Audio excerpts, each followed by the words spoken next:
pinag-uusapan ko namin ni Ate P, 20 years ago, gusto palang kalit. Kasi ang parents niya are production people, original production people ng Regal, ni Mother Lily and Tito Douglas Quijana, di ba? We travel from Camiguin, Cebu, Palawan. I remember doon. I don't know kung tatandaan mo pa yung dinadala ka ni Tita Elaine. Okay, that's Mas Lozano. And then this time, I'd like to call in, thank you Mata, I'd like to call in Celine David. Is it David or David? Pa-share na mic. David. David. Ang ganda rin, ano? Okay. Maganda nga po sa inyo lahat. I'm Celine David. Okay, nakakain naman po lahat. Nakakain na po lahat. Sabay-sabay na tayo later on lang. She came very early today. Thank you na, Celine. And of course, another beautiful, beautiful actress, Althea Ablan. Pass the mic, guys. Hello po, maulan na ng hari sa ating lahat. Ayan. Katulad na sinabi ni Max, maraming salamat po sa inyong time. At syempre, ito na po yung simula ng pag-promote din namin ng Shake, Rattle, and Roll Evil Origins. So, sana po supportahan nyo kami hanggang dulo. You are part of Spark, GMA Spark, yes, right? Yes. Okay. And of course, a beautiful girl I miss so much. I know it's been a while. Please welcome Isabel Ortega. Yes, hello po. Good morning po sa inyong lahat. It's so nice to see familiar faces po. Of course, so good to see you po again. And thank you so much for your time sa pag-suporta po ng Shake, Rattle, and Roll Evil Origins. So, enjoy po tayo for today. Medyo maulan, but everyone managed na makarating today to support all four of you.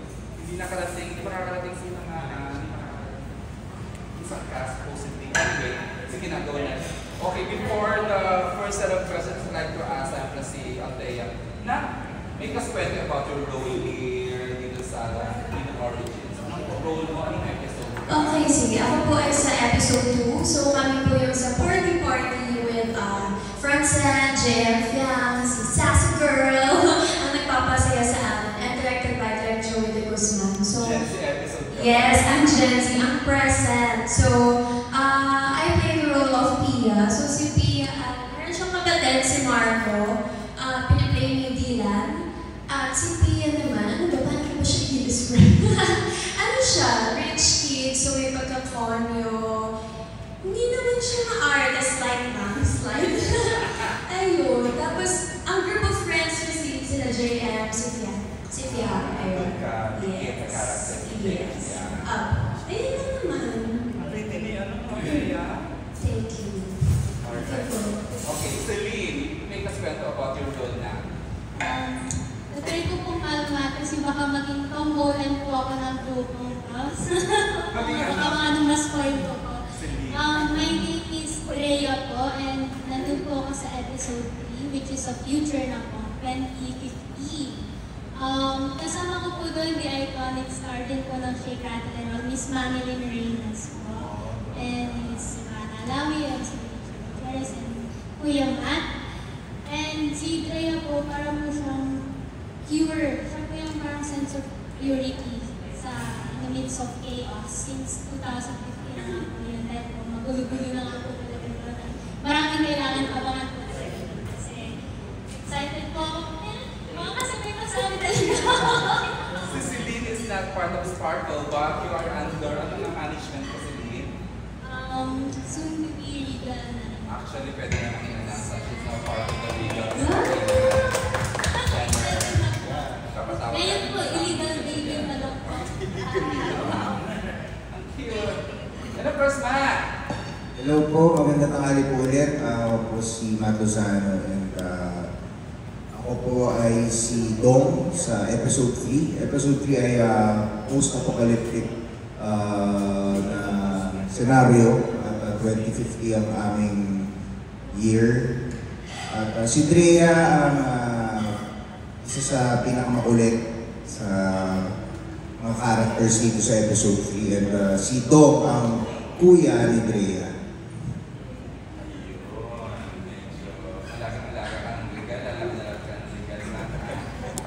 How's that? Sorry, personal lang to. How's that? I saw Mami weeks ago. How's that naman? Okay naman, sobrang busy sila sa catering business. Lozano Steaks. Napakasarap po. Okay, thank you. Palagi rin po ako nag-order. Tuwing may mga events, kasi sobrang sarap na. Oh! Yes. So, syempre official catering kayo. Hindi naman. May mga per event. Ano lang, mga events. Pero nag-cater din sila sa mga tapings. Pero hindi Hindi naman. ka official, exclusive. Hindi po. Sige po, papadalan ko po kayo. Papatikin ko po sa inyo, Lozano Sa Steaks. Grand Press Con ha, we'll try to sana matikman namin. Sige po. And of course, Isabel, please na! Yes. Please na! Kaya nga po eh. Ako din po. Baby ko to sa Star Max sa ABS-6. Kaya nga po eh. Very first project ko pala magkasama ng mga So, ito po naman, I play Hermana Rita. Ako po ay nasa episode 1. So, kasama po ako sa episode ng Origin. The Origins. So, ang kasama ko po dito ay si Reza Adalio, Ashley Ortega, Alexa Alejo, and of course, the OGs, sina Miss Carla Abeliana, Miss Janice Baganes, Arlene Mula, Miss Ara Mina, and itong episode po namin ay yung Origins. This was set in the 1700s and Hindi mga magod. yes, opo. Isa po ako sa 4 na hektanan na pumasok sa isang diateryo na hinahead ni Miss Joy. So, very interesting po siya kasi for me personally, first time kong play ng isang period character. So, very challenging siya. And first horror ko din, so talagang marami akong natutunan dito, lalo na coming from the OGs na nakasama ko po dito. So, very happy po. I'm very excited po ako na mapanood po ninyong lahat ng episode din namin. Woman na woman na si Isabel. Good pala. Ano, di ba na pretty much same batch? Yeah. Okay, we are now ready to entertain questions. Siguro si June Lali, who is in a rush, will have a June. Dami kasi niya events today, nadala na nga siyang damit. Ayan, June will say, will ask the first set of questions, June. Congrats. First time you're with SRR. Yes, ako po, first time. Siyempre siya ba? Pero, yun, grabe kasi, siyempre yung SRR franchise, hindi pwedeng isulat ang history ng local showbiz, horror movies na hindi siya mababanggit, diba? Gaano kayo ka-proud, gaano ka-excited nung sabihin, finally, kasali kayo sa SRR, Evil Origins. At syempre, ito pa yung pagbabalik na sa Metro Manila Film Festival. Yes, ako actually, ever since po nagsimula pa lang ako, nasa checklist ko lang po talaga. Nasa bucket list ko ang mapasama sa isang Shake, Rattle, and Roll movie. Yung mga kuban, pasama siya? O your Yes. after Robert? Si Mama po, yes, nakasama siya. Dinagat po, episode po ata ng vampire, something na may vampire. Tapos kinagat po siya ng vampira. Kinakwento po niya sa akin na isa na yun sa mga milestones. Sobrang proud po niya sa akin when she found out kasi it's a milestone for us actors na mapasama sa napaka-iconic na franchise na to. So, ako po super grateful and yeah, konti lang ang makakasama na first horror film with the history natin in Rose. So, it's an honor. So, we're so very grateful to Rico for this. Ayan, ako po, sobrang happy. Actually, hindi ko ma-explain yung feeling nung first na natanggap ko po yung message na magiging part ako ng Shake, Rattle, and Roll. Sabi ko nga kay Mama, grabe kahit dumaan lang ako doon sa film, okay na ako. Kasi very iconic talaga yung Shake, Rattle, and Roll. At walang story ng Shake, Rattle, and Roll ang hindi sumikat talaga or nag-trending, di ba? Lalo na to siguro ngayon, sobrang nag-trending, lalo na may mga Gen Z, may iba't ibang generation, di ba? Kaya sobrang grateful and blessed. Sana sa next, sa next SRR. Episode 2 po. Yes. With Francet. Yes, present po. Yes. Thank you po. Yan sobrang ano po ako. Siyempre tuwa-tuwa kasi paano ko ng horror films eh. And hindi naman kompleto rin kasi yung MMFF before kung wala naman Shake Rattle. So ako sobrang proud na proud ako, and masaya ako kasi kasama namin ang OG, si Miss Manilyn Reyes. Yung dad mo ba, naging part siya ng production ng SR? Kasi si Mario, nagtatrabaho siya parang din natin. Opo, sa legal, yes. Even your mom, di ba? Opo, ata. Hindi ko lang. Naging part din sila. Siguro po. Pero dati kasi sumasama ako sa set, tapos naalala ko may mga horror na ginagawa nun. Siguro naging part din. Pero yun, sobrang happy ako.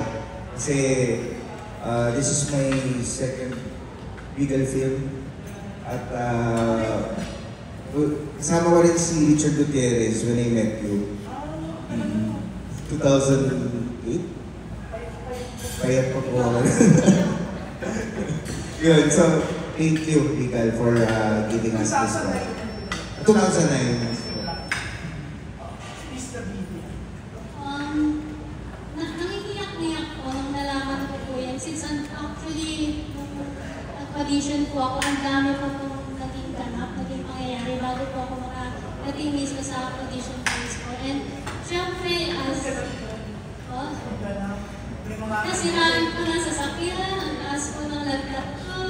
Ang dami ko parang signs na kung gusto ko ba talaga to, ipupursue ko ba talaga. Tapos, syempre sobrang grateful din po since ito rin po yung pinapanood ng family namin every Christmas. Yung daming iconic eh, yung Robinson, yung LRT, and ngayon po makasama ko po si Miss Manilyn Reyes.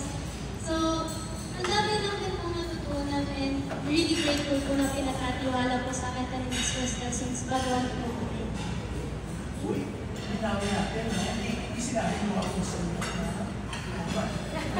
Pinamalala mo mo. Basta sa model. Wala naman sinabi mo ako sa iyo. Okay. Pero yung ang sa'yo magkakasama kayo. Yes. Are you guys friends? Si David is the big bago talaga sila.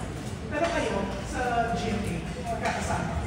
Dito po sa movie, may kakaiba-iba po kami ng episodes. Pero sa GMA, of course, we're under one hand. Yes, and of course, lalo na si Matt, ang dami namin pinagdaanan ni Matt together. Yes. Ako. Hindi mo ba na-miss na sana kasama dito si William? Siyempre, palagi kinahanap siya. Pero, ayun, sobrang happy din siya for this movie. And isa na siya sa mga sumusupport. You're taking up magluloko or nagluloko? I tried po, yes. Kaso, nag-awol na po ako kasi akala ko, after ng Voltes 5, nag-enroll na po kasi ako ng law school kung matatapos na. Kasi sabi ko, wala na akong taping, hindi ako mag-busy, so mag-enroll na ako. Tapos, hindi rin pala, mas naging busy pa pala kasi syempre may mga promos po kami, tapos na-extend pa po kami nun, so nag-taping pa kami. So, hindi ko na rin po kinaya kasi yung law school, parang mag-absent pa lang po kayo ng isang araw. Ang dami nyo na po mamimiss, mahirap na umabot. So, sabi ko, baka hindi men. That explains the eloquence of hindi mo magsalita, hello, At least dito po magamit ko man lang yun. Siyempre, ang actually dito namin at Michelle. gulang Tsaka, kahit naman yung lola niya. Oo, gusto tayo. Yes. Kaibigan ng tita mo is kaibigan ng ate ko eh. Ay, talaga po. Sa namin na tungera sa friend. Oo, sa nagpupunta kami sa Quirino. Diba, doon sa isang street doon sa Oo. Sa may malate. Oo. Saka grabe si Isabel, nung promo ng Voltes 5 na sa aeroplano kami, nagbabasa siya ng sobrang kapal na libro. Sinubukan ko naman po talaga itawin. Kasi hindi na